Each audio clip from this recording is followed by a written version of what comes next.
Un de nos principaux problèmes, c'est la lutte contre les surcharges ou l'application du règlement 14 de l'UMOA. Vous savez, quand vous prenez le transport, beaucoup disent que les surcharges, c'est le fait des transporteurs. Alors que c'est faux, c'est pas de notre faute. Nous-mêmes, nous luttons contre cela. Et Dieu a bien fait les choses. L'UMOA a pris un règlement qu'on appelle règlement 14 pour réglementer les charges des véhicules dans le cadre des importations. C'est ce qu'on appelle le règlement 14 de l'UMOA. C'est-à-dire que tu es chargé en fonction de la capacité de ton véhicule. Mais malheureusement, au Mali, il y a deux sortes de transporteurs. Il y a nous les transporteurs, nous vivons du transport, on n'a rien d'autre à faire sauf le transport. Ça, c'est ce qu'on appelle les transporteurs professionnels artisanaux. À Sikasso, à Koutchala, un peu partout. Donc ce sont ces transporteurs-là. Malheureusement, au Mali, on a créé un autre transporteur qu'on appelle transporteur pour compte propre. C'est-à-dire que le Mali a pris une loi, ça n'existe nulle part. C'est seulement au Mali où moi, par exemple, je suis un grand commerçant, j'importe du riz et on me permet d'avoir un parc automobile pour transporter mon fret. Donc, c'est pour cela que vous voyez tous ces grands importateurs de riz, d'engrais, de sucre, d'huile, ils ont tous un parc automobile. Tu construis une usine, on te permet d'avoir ton parc automobile. Ce qui fait que les transporteurs artisanaux n'ont pas grand-chose à transporter. Parce qu'eux-mêmes, ils transportent leur fret.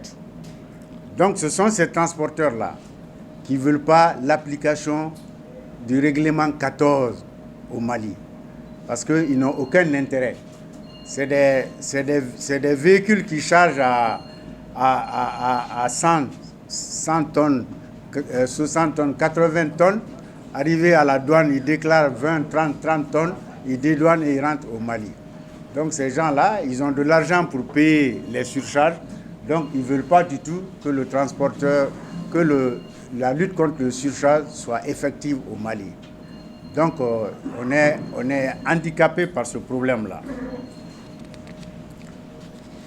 Le deuxième problème que nous voulons vous signaler, c'est le non-respect des textes régissant l'évacuation des marchandises maliennes en transit dans les ports des différents pays côtiers de la sous-région. Vous savez que le Mali est un pays continental, donc toutes nos importations transitent dans les ports Lomé, Côte d'Ivoire, Sénégal, la Guinée, Togo, un peu partout. Donc, dans ce cadre-là, le Mali a signé des accords avec tous ces pays. Qu'est-ce que dit cet accord? Ça dit que quand tu importes 1000 tonnes, par exemple, qui arrivent en Côte d'Ivoire, c'est divisé en 3. Donc, il y a 2 tiers qui reviennent aux transporteurs maliens et à 1 tiers qui revient aux transporteurs du pays dans lequel la marchandise a atterri. Donc, ce sont ces accords-là. On vous remettra une copie d'un accord. Par exemple, ça, c'est pour la Côte d'Ivoire et le Sénégal. Donc, ça y est, là, avec tous les pays, le Mali a signé des accords de ce genre. Malheureusement, pour nous, les transitaires, le ministère des Transports, les cadres du ministère des Transports, les cadres des entrepôts, parce que le Mali a des entrepôts maliens dans tous les ports, plus les importateurs, ils se sont réunis pour boycotter cet accord-là. Donc, c'est pour cela, quand vous vous arrêtez, par exemple, sur la route de Kati, quand vous voyez 20 véhicules qui passent, vous verrez que au moins 19 ou 15, c'est sénégalais. Donc, ils vendent tout notre fret aux étrangers. Et le transporteur malien, quand tu prends le coton, tu te rends en Côte d'Ivoire, tu peux faire 1 mois, 2 mois garé parce que tu n'as rien pour le retour. Parce qu'ils vendent tout notre fret aux transporteurs étrangers. Maintenant, le Sénégal, avant, qui n'avait même pas de parc automobile, aujourd'hui, le Sénégal, son parc automobile est moderne par rapport au parc malien. Et tout ce fret-là, ils l'ont organisé, ils l'ont eu sur notre fret. Vous partez sur la route de l'aéroport ou l'USMA, ou comment on a, la MINUSMA, ils ont une base là-bas. Vous verrez garer les véhicules, vous ne trouverez aucun véhicule malien là-bas. Tout est sénégalais. Tout le fret là est transporté par les Sénégalais, aucun malien. Donc, ça c'est le fait des gars du ministère des Transports, les entrepôts, les transitaires et les importateurs. Parce qu'eux, ils ont déjà du travail, ils transportent leur fret. Donc le petit fret qui nous reste là, ils vendent ça aux étrangers. Et quand nous voulons prendre leur fret, on est obligé de payer 250 à 300 000 francs pour accéder à leur fret. Chaque camion doit leur payer 200 000, 300 000 pour accéder à leur fret. Donc il y a ce problème-là qui fait que le transport malien est très très difficile. Souvent vous vous moquez de nous, on n'a que des vieux camions. C'est parce qu'on ne travaille pas. Si on travaillait, on n'allait pas avoir ces vieux camions-là. C'est parce qu'on n'a pas de travail. Le troisième problème, c'est ce qu'on appelle, je vous ai dit tantôt qu'on a créé au Mali ce qu'on appelle le transporteur pour compte propre. Le transporteur pour compte propre, logiquement, il ne doit que transporter ses propres marchandises. Il doit transporter que ses propres marchandises. Et malheureusement, cela n'est pas appliqué. Non seulement il transporte ses propres marchandises, mais il nous concurrence. C'est pour les journalistes, hein. C'est pour les journalistes. Il nous concurrence. Donc, cette loi-là, ça a complètement tué le transport au Mali. Si vous voyez les autres régions, peut-être la région de Koutchala résiste un peu, la région de Sikasso résiste un peu, parce qu'il y a les balles de coton dans ces coins-là. Sinon, les autres coins où il n'y a pas de balles de coton, les centres, les transporteurs ont presque disparu à cause de cette loi-là. On s'est battu depuis des années pour que le gouvernement, même si vous prenez la mesure, mais que les gens respectent. Au moins, si on dit que tu ne dois transporter que ta marchandise, tu t'en tiens à ça, tu ne transportes que ta marchandise. Mais ils transportent toutes les autres marchandises. Donc c'est une concurrence qu'on joue aux transporteurs artisanaux et vraiment on est complètement à terre à cause de ça. Le quatrième problème, c'est le renouvellement de notre parc. Vous savez, au temps Moussa, du président Moussa, les transporteurs ont créé avec le gouvernement ce qu'on appelle le fonds de la DTR. C'est-à-dire que quand un véhicule veut quitter ici, par exemple, pour aller à Gao, arriver au poste de contrôle, on te dit de payer une certaine somme. Par exemple, c'était 1300 francs. Tu payes 1300 francs, chaque véhicule. Ces 1300 francs, il y a 60% qui reviennent au gouvernement. Donc il restait 40%. Les 40%, on a donné 25% aux transporteurs. Mais pour créer un fonds qui devait être destiné à les garantir dans les banques pour acquérir des véhicules. Et le reste là, on a donné ça aux forces de l'ordre pour les permettre de s'équiper et pour mieux faire le travail pour qu'ils ne soient pas tentés de racketter les transporteurs. Donc c'était comme ça. Et malheureusement, on a cotisé pendant des années, pendant plus de 10 ans, 15 ans, 20 ans. On avait un fonds de 7 milliards au niveau du trésor malien pour permettre aux transporteurs de renouveler leur parc. Malheureusement, ce fonds-là a disparu. Et moi, il y a un mois, j'ai vu un article dans un journal qui a dit, mais qu'est-ce qui est devenu le fonds de garantie des transporteurs? Donc ce fonds-là a disparu. Personne ne sait où il est. Il a complètement disparu. Complètement. Et on a tout fait. On n'a pas pu mettre la main là-dessus. On s'est battu. Les transporteurs se sont battus. On nous dit toujours, ouais, on va mettre le fonds en place, on va mettre le fonds en place. Mais le fonds n'a jamais été mis en place. Et dans cette foulée, on a créé ce qu'on appelle le Conseil malien des transporteurs. Ce conseil-là avait dit, bon, je vais vendre des tickets pour vous permettre, pour créer le fonds. Malheureusement, eux aussi, ils ont vendu pendant des années des tickets. Ils n'ont jamais pu mettre le fonds en place. Ce fonds-là, eux aussi, ça a été dilapidé entre eux et les dirigeants et les ministères et les cadres des ministères des Transports. Ce fonds-là aussi a été dilapidé. Donc, nous, on est vraiment dans l'impasse. On ne sait plus comment renouveler notre parc. Donc, devant toutes ces difficultés, c'est la lutte contre les tracasseries des forces de l'ordre. Ça aussi, c'est très important. Vous voyez tous au Mali ici, on est tous à Bamako ici. Vous voyez à longueur de journée comment les Sotramas sont harcelés par les policiers, comment les taximans sont harcelés par les policiers.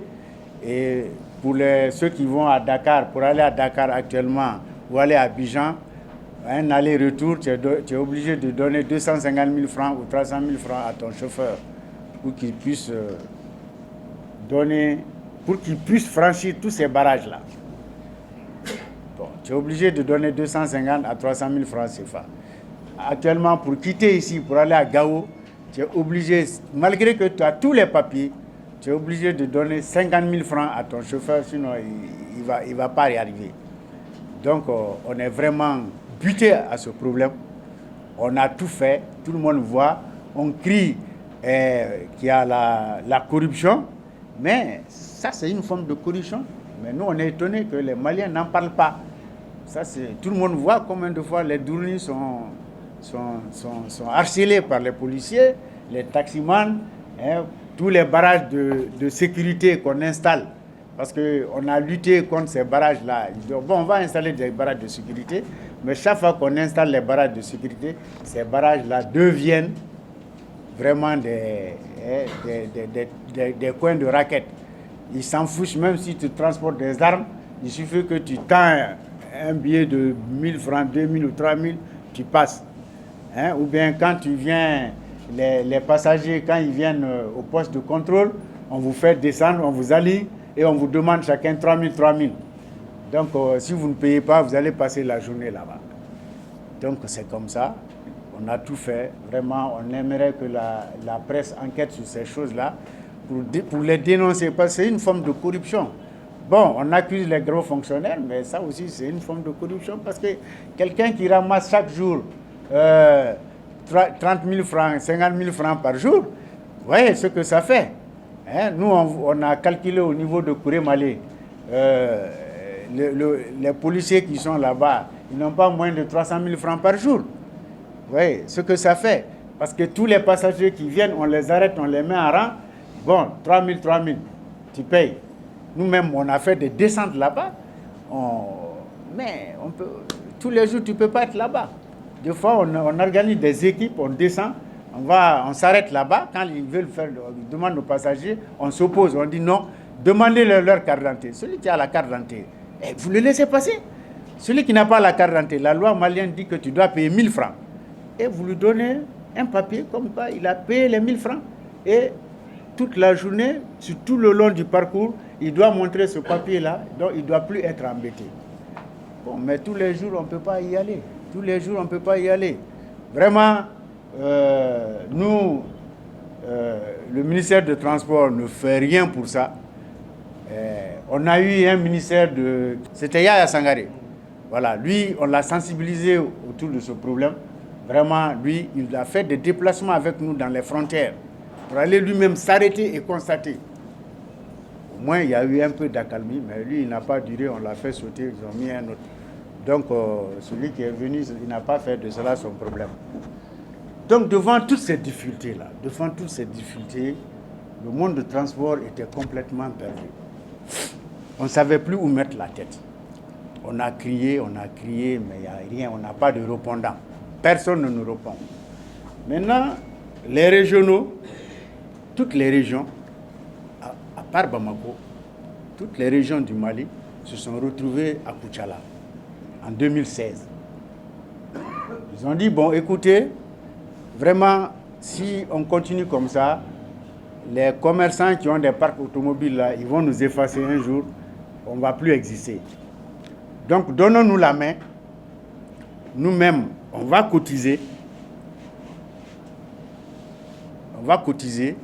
On va venir à Bamako, on va venir les voir, on va s'asseoir, on va créer un organisme représentatif au nom de tous les transporteurs et on va se battre point par point pour faire aboutir nos doléances.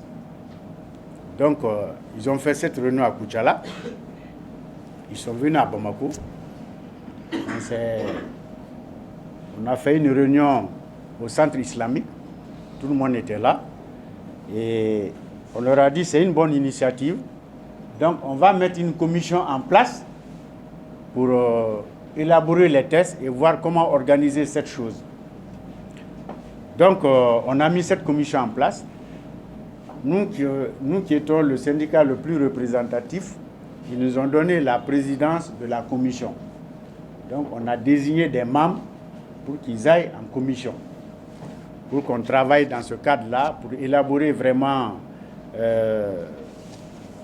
ce cadre-là et pour qu'on puisse avoir un organisme représentatif. Donc, on était dans cette organisation. Les gens de notre commission sont venus nous trouver un jour.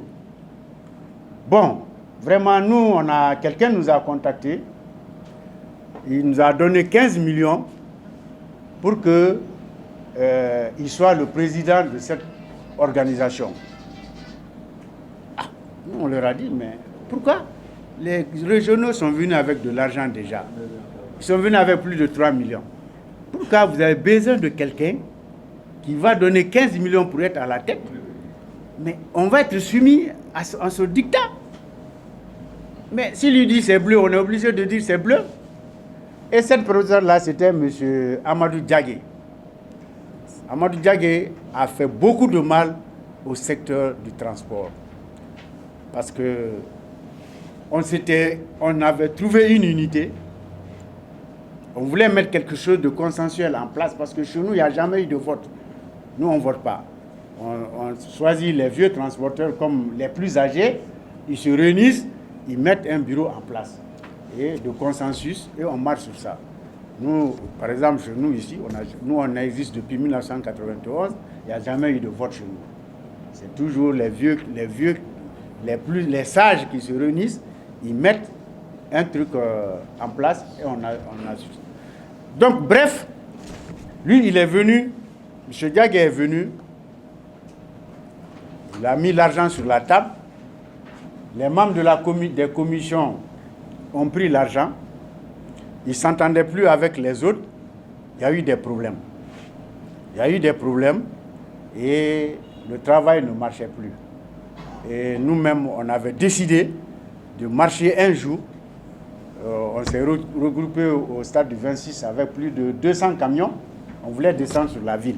Mais malheureusement, ils sont partis nous bloquer au niveau de quel quartier là. Bon, avant qu'on arrive à la cour d'appel, au niveau de la cour d'appel, ils nous ont bloqués. Ils ont amené des camions militaires, tout, ils nous ont bloqués.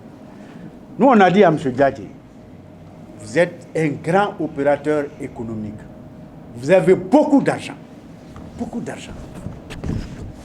Vous avez d'autres moyens pour aller au Conseil national du patronat sans ça. Nous, on se cherche. On est complètement perdu. Personne ne nous écoute. Et toi, tu as beaucoup d'argent.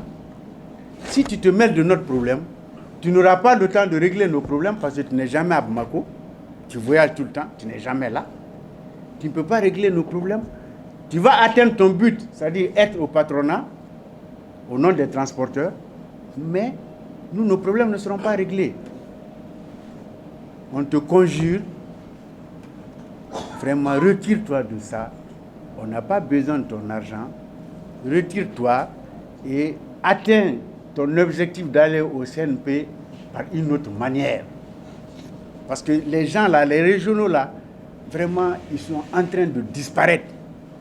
Et le transport, il faut voir l'aspect social. Un transporteur, tu as des apprentis, il y a des commerçants qui t'accompagnent. Il y a tout un tas de monde. Vous voyez la gare routière de Sogonikô, il y a des commerces, il y a tout le monde là-dedans. Donc le transport, c'est un truc social. Si tu te mêles de ça, ça va créer des problèmes. Tu ne pourras pas régler leurs problèmes. Je dis, moi qui suis là, qui te parle, je ne suis pas candidat. Je ne veux même pas être candidat. Malgré qu'ils me proposent, mais je ne veux pas parce que je n'ai pas le temps de le faire.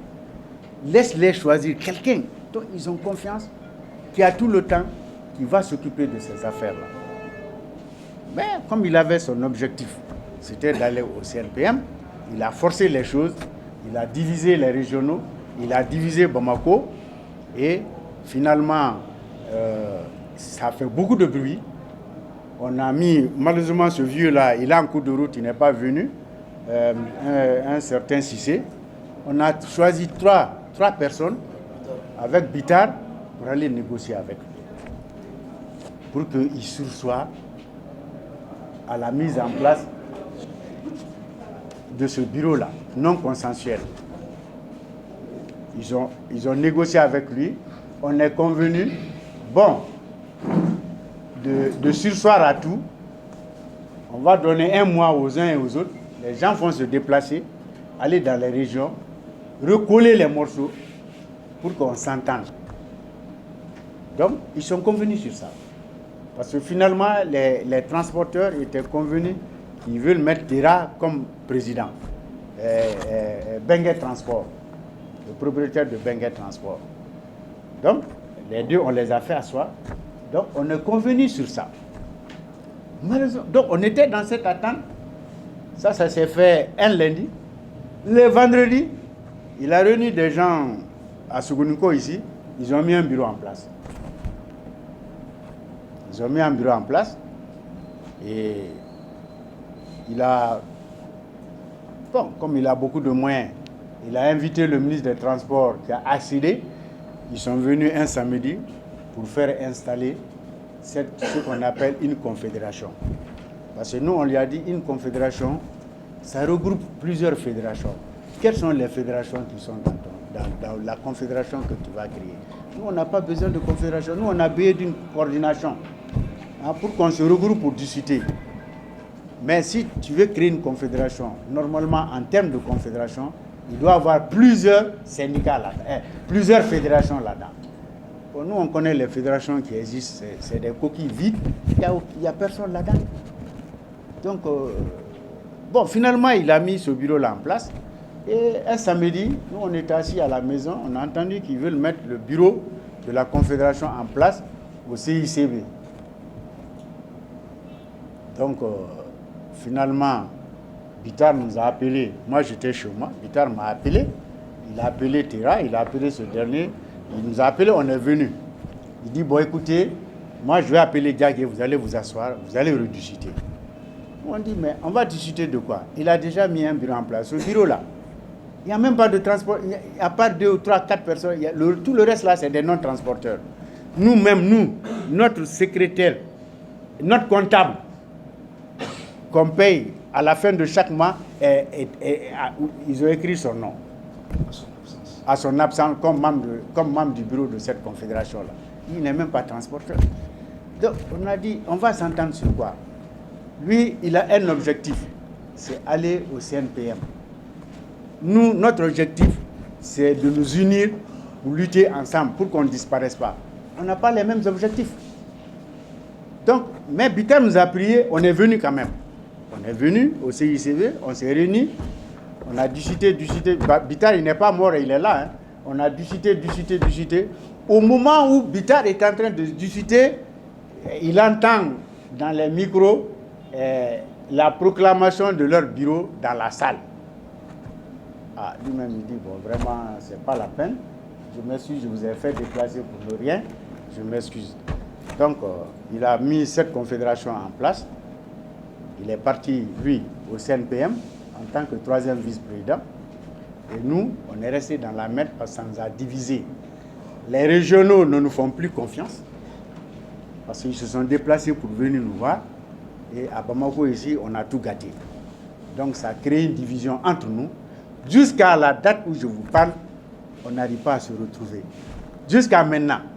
C'est pour cela qu'on veut profiter de cette occasion pour leur dire qu'il y a nécessité qu'on se retrouve.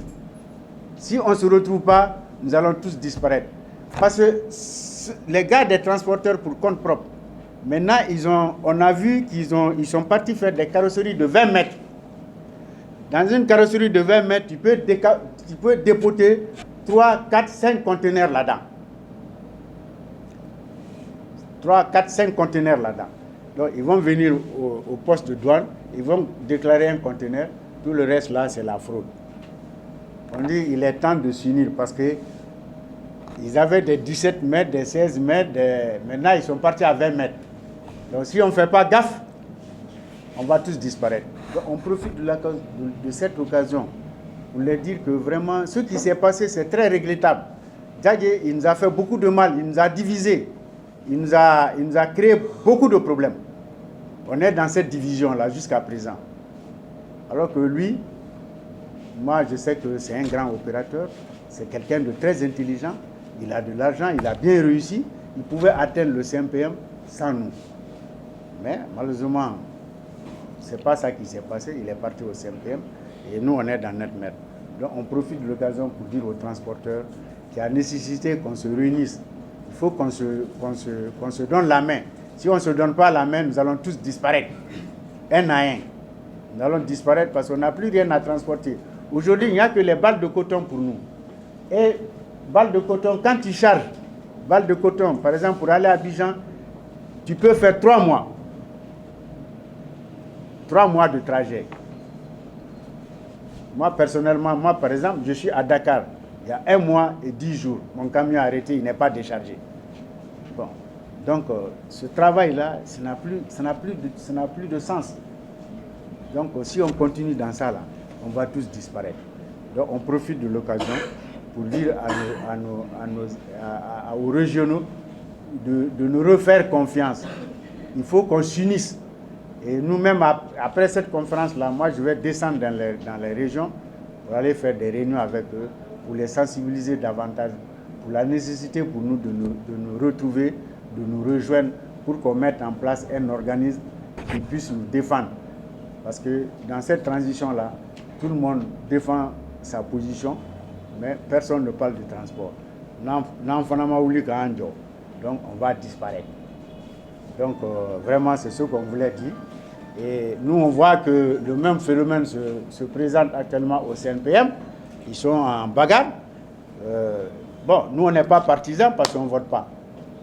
Nous, on ne vote pas au CNPM. Donc, on ne soutient personne parce qu'on ne peut pas voter. Mais ce qui nous est arrivé, on craint à cet organisme-là que cela ne les arrive. Parce que dès qu'il y a élection dans une situation, vous n'allez plus vous retrouver. Parce que ceux qui ne vont pas passer là seront toujours vos adversaires. Vous allez vous combattre dans l'ombre